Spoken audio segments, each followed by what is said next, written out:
Darbā pie filmas Sapņu komanda 1935 tās veidotāji veltīja daudz darba, lai uzzinātu vēsturiskos faktus par komandu, spēlētājiem un to likteņiem pēc pirmajām meistarsacīkstēm basketbolā. Viens no Latvijas leģendārākajiem sporta žurnālistiem Zigurds Mežavilks, kurš pats bijis personiski pazīstams ar vairākiem filmas varoņiem, atklāja mums par kādu interesantu tikšanos. Tad, kad bija Prāgā Eiropas meistarsacīks 83. man liekas, vai vēl kādā gadā, un Valters bija atzīts par labāko spēlētāju, tad es sarīkoju tikšanos, Valtera un Andersona tikšanos savā dzīvoklī Tērbatas ielā.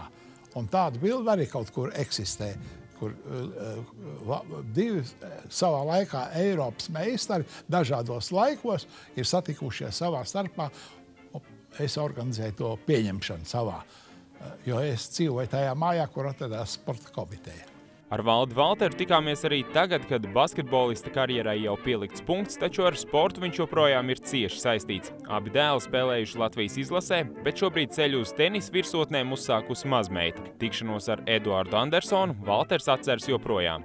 Es nesen tādu bildi arī mājās atradu un, godīgi sakot, tā ir tāda, zinām veidā, ļoti attālu paudžu tikšanās, tomēr 81. un 35. gads, tas bija pēc Eiropas čempionāta, tomēr tas bija tāds zināms notikums.